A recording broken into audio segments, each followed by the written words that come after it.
Outras melhorias que a gente teve, autocomplete para os parâmetros. Isso aqui eu achei muito legal e muito útil. Antes isso não acontecia, mas agora vamos supor que eu quero mexer com o string downcase. Olha só, se eu colocar o parênteses e the tab, ele me fala quais os argumentos a função espera. Ó, eu espero um string e um modo ou um modo default. Ou, por exemplo, eu tenho um enum.map, vou dar um tab aqui, ele vai falar, ó, eu espero um enumerable e uma função. Então a gente teve essa melhoria no EX, no autocomplete do EX, e eu particularmente achei muito útil.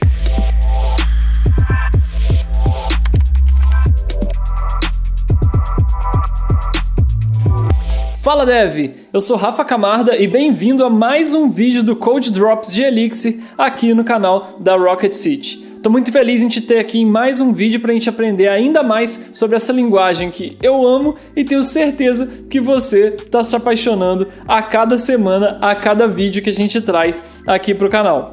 No vídeo de hoje a gente vai explorar um pouquinho do Elixir 1.12. É isso aí. No dia 19 de maio de 2021, há pouco tempo, né? Apesar desse vídeo já estar saindo aí, talvez umas 3 semanas após o lançamento, se eu não me engano, saiu a versão nova do Elixir 1.2 e então falta aquele vídeo, aquela pincelada legal do Rafa aqui para a gente descobrir juntos e aprender juntos as principais novidades dessa versão, e eu te adianto que tem muita coisa legal, teve muita melhoria bacana que a gente tem que ver junto. Então bora pro código. Dessa vez estou aqui com um roteiro para ajudar a gente a não se perder em meio a tantas novidades. Algumas delas talvez vocês já devem até saber, mas é bom a gente passar pelas principais de qualquer forma. A primeira coisa é que o Elixir 1.12 ele vem com suporte oficial para o OTP 24 com JIT. O que é JIT? JIT é o Just in Time Compilation.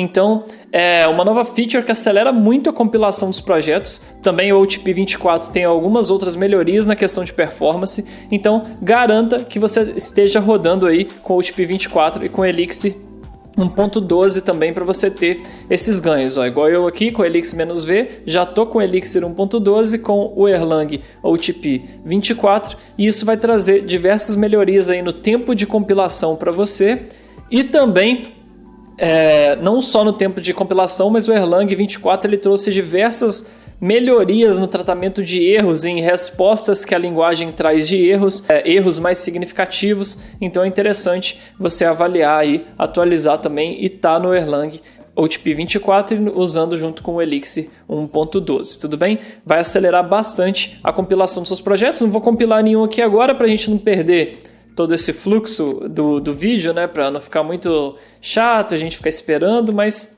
fique sabendo aí dessa melhoria do Erlang OTP com JIT, que é um ganho tremendo no tempo de compilação de diversas aplicações.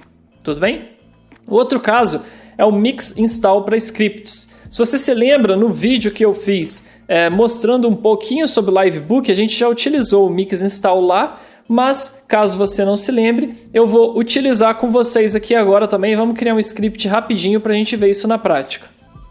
Então o que eu vou fazer? Deixa eu abrir aqui nesse mesmo diretório que estão essas notas, eu vou criar um novo arquivo chamado, script.xs, né, para ser um Elixir script, tá? E aqui, olha só o que eu vou fazer. Não se preocupe com esses erros aqui do Mixfile, porque o Elixir LS ele não está preparado aqui para trabalhar somente com um scriptzinho, mas irrelevante para a gente. O que eu vou fazer? Eu vou dar aqui agora, logo no início do script, um mix.install. E o que o mix install espera? Ele espera uma lista de dependências, tá vendo?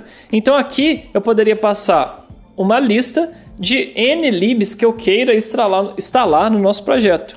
Então, quer dizer, no projeto não, no nosso script nesse caso, né? Então, por exemplo, eu poderia querer instalar a lib decimal na versão, vamos pôr aqui, se eu não me engano, a mais recente, na versão 2.0, por exemplo, tá? Poderia, instalar o JSON também.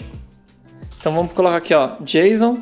Qual versão o JSON está atualmente? 1.2.2. Então vamos colocar aqui 1.2.2. Tá? E agora eu poderia, aqui no meu script mesmo, fazer coisas do tipo, my decimal é igual decimal.new sei lá, 15.55. E eu poderia ter, sei lá, myJSON vai ser igual JSON.encode e um mapa aqui, vamos passar um mapa. Então, A1, B2. E por fim, vamos dar um io.inspect no mydecimal e um io.inspect no myJSON também. E vamos executar esse script e vamos ver o que acontece, tá? Vou vir aqui no terminal agora, deixa eu dar um ls aqui, ó. Eu tenho aqui script.xs, então vou dar um elixir script.xs, vamos ver o que acontece. Syntax error. Faltou uma vírgula aqui. Beleza, vamos voltar agora. Ó, elixir script.js. Aí, como a gente está tentando instalar dependências, ele vai perguntar se eu quero instalar mesmo o Rex e tudo mais para buildar as dependências, né? Isso é normal, até porque é a primeira vez que eu estou instalando essas dependências com o Elixir 1.12, por isso ele não tinha antes. Mas o mais importante é a gente ver, ó, olha só, aqui está o resultado do nosso script. Ó. Deixa eu executar de novo, vamos limpar a tela e agora que já está compilado, vou executar de novo. Ó, meu decimal criadinho aqui e o minha string JSON aqui do que representando o meu map. Ou seja, eu consegui instalar dependências no script e executar esse script perfeitamente, não tem problema. Esse foi uma grande melhoria aí na scriptagem do Elixir. Só para esse vídeo, vou desabilitar o Elixir LS aqui para ele não ficar enchendo o saco da gente, só porque eu estou com o script só aqui. Mas deixa eu mudar aqui para... porque eu desabilitei ele, o VS Code não tem aqui o Elixir como highlight. Então, vamos voltar com ele aqui. É bom que vocês estão vendo tudo isso juntamente comigo aqui ao vivo. Então, às vezes, o Elixir LS tem que ter um suporte aí melhor a scripts do Elixir, né? Ou às vezes tem alguma configuração também. Depois eu vejo se ele tem alguma configuração para rodar no script só e não ficar reclamando como ele está reclamando aqui. Mas beleza, nada que impeça a gente. Então, a gente viu também o mix install para scripts. Outra nova função é range com steps. Antes, se a gente quisesse fazer um range, ó, vou abrir o EX aqui. Se a gente quisesse fazer um range, a gente, por exemplo, eu poderia fazer um range, a gente define assim, né? 1, 2 pontos, 10. Isso define um range de 1, 2, 3, 4, 5, 6 até 10. Então, ó, por exemplo, se eu desse um enum.toList e passar esse range de 1 até 10, olha só, eu tenho uma lista de 1 até 10. Qual que é a novidade agora? Nos ranges eu posso usar um step usando // aqui. Então se eu usar, por exemplo, enum.toList de 1 para o 10 e usando um step de 5, ele vai contar de 5 em 5. Então, ó, agora eu tive 1 e 6, porque é incluso de 1 até 10. Ó, ou se eu mudar para 2, 1, 3, 5, 7, 9. Ou eu poderia ir de 10 a 1, por exemplo. Ó, e se eu fizesse isso da forma como funcionava antes, olha só, funcionava de 10 a 1, ou eu poderia representar assim também, ó, menos 2, por exemplo. Olha só. E ele faria um step de menos 2 a cada um deles aqui. Tudo bem? Esse é os steps no range que não tinha anteriormente, que pode ajudar aí você criar listas, criar ranges de forma mais precisa ou de forma mais rápida quando você tem esses steps customizados que você queira utilizar. Então, isso foi os ranges com steps também. Tudo bem? Outras novas funções. A gente tem a função then e a função tap para a gente utilizar no pipe. Isso aqui é muito legal. Isso aqui eu vou mostrar para vocês também. A gente tem simplesmente duas novas funções. No kernel mesmo, ó, tem o then aqui e tem o tap. Opa, tem o tap aqui também. Primeiro eu vou mostrar elas executando sozinhas e depois mostrar a aplicabilidade disso. Vamos começar com o tap. Então, ó, vou tentar executar a função tap aqui. E o que eu vou fazer? Eu vou fazer assim, ó. Eu vou executar Na verdade, eu vou fazer assim, ó. Vou pegar o 1, vou passar para uma função tap e aqui dentro da função tap eu vou ter uma função anônima que recebe um x e soma 1 nesse x, tá? Olha só o que aconteceu. Eu tive o retorno de 1, tá? Eu tive o retorno de 1. Só que agora, olha só o que eu vou fazer aqui, ó. Vou pôr um ponto e vírgula, vou pôr um io.puts aqui dentro. Na verdade, pode ser um puts x, e vamos ver o que acontece. x... Ah, tá. É porque linguagem funcional e imutabilidade, né? Então tem que fazer x é igual a x mais 1 e io.puts. Agora sim, olha só o que aconteceu. Dentro da função tep, o que eu fiz aqui? Eu estou recebendo esse 1 numa função anônima, somando 1 a esse número e depois printando esse número no terminal. Então ele printou aqui para mim o 2, mas o retorno da função tep foi o 1. Porque o que a função tep faz? Ela executa uma função, mas retorna o argumento que ela recebeu como parâmetro. Então, ó, ela executa uma função, mas retorna o argumento que ela recebeu como parâmetro. Eu sei que pode ser, talvez, um pouco confuso a gente falar isso e a gente tentar entender um pouco também qual que é a aplicabilidade do tep. Mas ele pode acabar sendo bem útil. Olha só o que eu vou fazer. Eu vou começar aqui agora o tep com um map. Então, ó, com A1, B2, C3, tá? Um map. Vou passar esse map para uma função map.update. Quer dizer, map.update não, vou usar um map.put para ser mais rápido. E eu vou atualizar a chave B com o valor 5. Se eu fizer só isso, ó, eu tenho um map aqui A1, B5, C3. Mas agora, ó, depois desse map.put, o que eu vou fazer? Eu vou fazer assim, ó, tep. Vou usar a anotação short aqui, usando o e-comercial para invocar uma função anônima. E vou fazer o seguinte, ó, io.inspect. Vou capturar o argumento que eu estou recebendo. E vou fazer isso aqui, na verdade, e1.a. E depois vou fazer de novo um map.put, sei lá, a e 3. Não, e 8. Eu já explico para vocês tudo isso. Ó, mas vamos dar um enter aqui, vamos entender o que vai acontecer? Olha só, vamos analisar isso aqui. No final eu tive um mapa com A8, B5 e C3. O que aconteceu? Eu peguei esse map, fiz um pipe para o map.put, o map.put atualizou o valor de B para 5, beleza, atualizou. O que meu tep fez? Meu tep recebeu esse mapa com o B5, o A1 e o C3, né?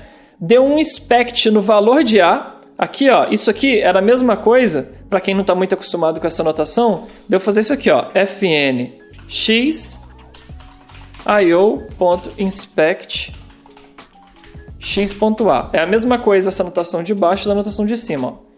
O que deu errado? Faltou o end aqui para fechar a função. Beleza, ó, você vê que tem o mesmo resultado em cima e embaixo, tá? Então o meu tep executou o inspect, ou seja, eu consigo fazer um inspect no meio do pipe, num pedacinho de uma estrutura, mas não quebrar o fluxo de execução. Ou seja, eu consegui ler o valor de A no meio do pipeline, que é 1, e ver isso no terminal aqui, e fazer um inspect desse valor, mas ainda assim o que foi retornado para a função da frente é o map.put. Na verdade, é o map completo que veio para o map.put e eu atualizei o valor de A para 8. Por isso que o valor de A aqui ficou com 8, o valor de B 5 e o C3, mas ao mesmo tempo eu tive a impressão só do A aqui, ó, só do A. Tá vendo? Porque eu usei o tep para me ajudar a ter o retorno de uma função, eu tive o retorno de uma função, mas eu ainda passo o dado original para a função da frente. Tudo bem? O argumento que o tep recebeu, ele vai repassar para frente, mas ele pode executar uma função nesse meio se a gente quiser. Eu acabei cortando o vídeo aqui sem querer, talvez por isso você vê um pique aí e o terminal mudou aqui de repente, que eu esbarrei na tecla aqui e parei, mas vamos continuar. Perceba que a mesma coisa não é verdade quando eu faço um io.inspect, porque eu não posso simplesmente fazer um io.inspect x.a, porque quem é o mapa? Quem é o mapa que eu estou recebendo aqui?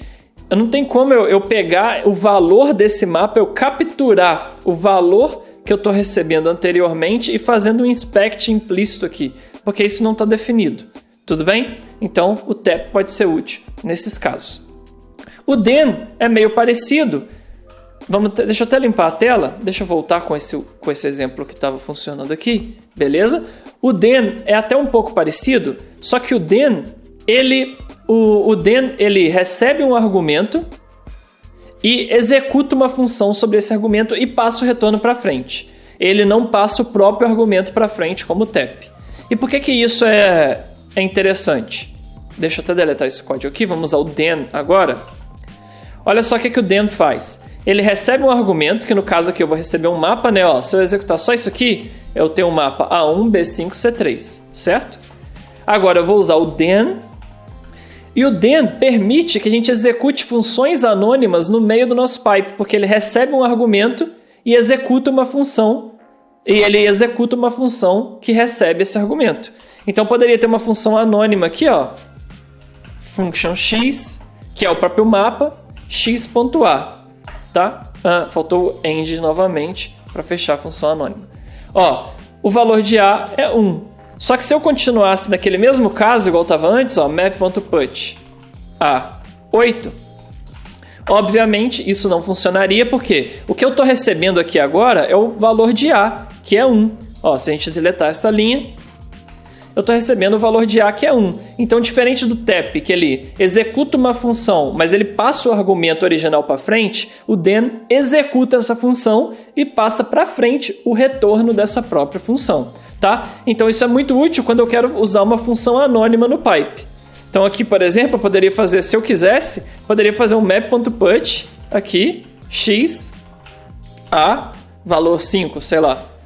Também funcionaria, tá vendo? Obviamente eu não preciso nesse caso, mas só para mostrar para vocês que eu posso executar funções anônimas usando o then no meio do meu pipeline. Esse é um uso do then, a gente poder usar essas funções no pipeline no meio ali sem quebrar o nosso fluxo de execução, tá? Porque eu não posso fazer isso aqui. Isso aqui não funciona, porque quem é x? Né? Quem é x aqui no meu, nessa função? Isso aqui não funciona, tá bom? Vamos voltar agora aqui, a gente já viu o then e o tap. Beleza.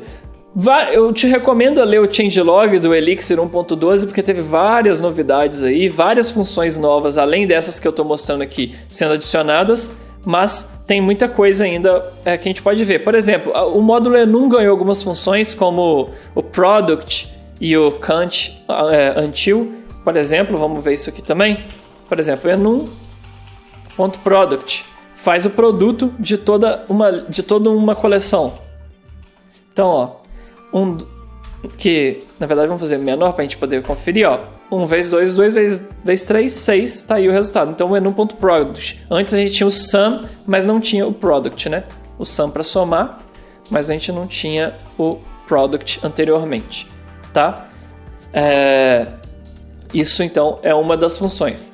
Tem a enum.count until também, count, né? Count until, ó.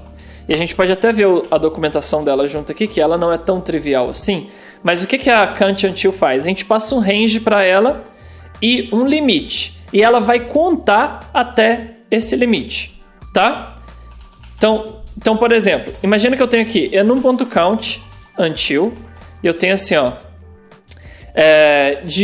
um range de 1 até 100, e eu vou contar até 10. Olha só, ele retornou 10 porque eu contei até 10, tá? E qual que é o uso? Meio estranha essa função, né? Qual que é o uso de eu contar até um determinado limite? Imagina que você tem uma lista gigantesca com 1 milhão de... Aqui tá com 10 mil, né? Mas 10 mil unidades. Mas eu só quero saber se uma lista determinada que eu estou recebendo aqui... Imagina que eu tenho uma lista, eu não sei o tamanho dela, ela pode ser gigantesca, ela pode ser imensa, e eu não estou interessado no conteúdo ou no tamanho total. Eu só quero saber assim, será que essa lista tem 3 elementos? Eu posso querer fazer essa pergunta. Será que essa lista tem pelo menos 10? Será que essa lista é menor que 5? Mesmo que ela fosse gigantesca, por exemplo, gigante aqui, nem sei que número é esse, eu poderia fazer assim, ó. Essa lista é menor que 10? Opa, o que eu fiz errado aqui? Eu não fiz o range, né? Tem que pôr 2 pontos aqui. Ó, então, essa lista é menor que 10? Eu conto até 10. E pergunto, é menor que 10? Não é menor que 10, é falso. Então, eu não preciso percorrer toda a coleção para saber o tamanho dela. Eu conto só até um limite. E isso pode ser muito útil para evitar computações exagerados ou computações em cima de uma lista que eu não queira fazer. Eu só conto até um limite e com aí eu consigo comparar o tamanho, igual a documentação está falando aqui, ó, no mínimo 10, maior que 10, menor que 10 ou igual a 10, tá? Então eu poderia contar até um limite e usar isso a fins de comparação para não ter que percorrer uma coleção inteira. Vamos voltar no nosso roteiro então. Então a gente já viu integer.poll, que não tinha antigamente também. Então integer.poll para fazer potência, né? Então 10 elevado a 2, 100. Antes eu teria que usar o Erlang diretamente com match.poll. Tá vendo? Eu tinha que usar o Erlang diretamente antes, né? Mas agora eu tenho o integer.poll e o float.poll também, se eu não me engano, também foi implementado. O float.poll. A base tem que ser float, né? Então vou pôr um 10.0. Agora sim, float.poll, que antes a gente tinha que usar o Erlang diretamente. Praticamente são alias em cima do Erlang, mas está aí também para a gente utilizar. E várias outras funções, confira o changelog. Outras melhorias que a gente teve, autocomplete para os parâmetros. Isso aqui eu achei muito legal e muito útil. Antes isso não acontecia, mas agora vamos supor que eu quero mexer com o string downcase. Olha só, se eu colocar o parênteses e der tab, ele me fala quais os argumentos a função espera. Ó, eu espero um string e um modo ou um modo default. Ou, por exemplo, eu tenho um enum.map, vou dar um tab aqui, ele vai falar, ó, eu espero um enumerable e uma função. Então a gente teve essa melhoria no EX, no autocomplete do EX, e eu particularmente achei muito útil. Ou se, por exemplo, eu colocar 1, 2, 3, ó, e der um tab aqui, ele vai me mostrar, ó, diversas funções do kernel que podem ser utilizadas. Claro, aqui não fica tão interessante essa lista gigante, mas a gente ganhou esse autocomplete nos parâmetros. Outra função, outra melhoria no código do EX também é a possibilidade de colar código com pipeline. Antes, se eu tinha algo do tipo assim, imagina que eu tenho algo do tipo, não sei, aquele mesmo exemplo do mapa, né? Eu tenho um mapa A1, B2, C3. Aí eu venho aqui, map.put. Na chave A eu vou pôr o valor de 3.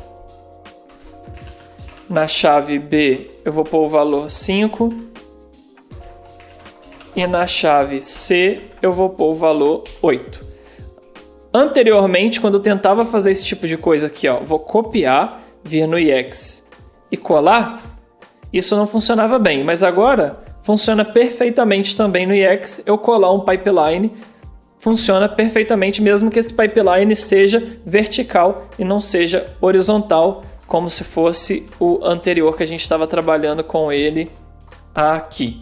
Tudo bem? Então a gente pode colar o pipe no EX, ou também, ó, olha só, vou fazer aqui ao vivo, Rafael, agora eu vou fazer assim, ó, pipe string.downcase. Também funciona usando o argumento da função anterior. Eu posso fazer o pipe também, funcionalidade que a gente não tinha antes, e eu achei particularmente muito legal isso também, a possibilidade de poder colar código com pipeline.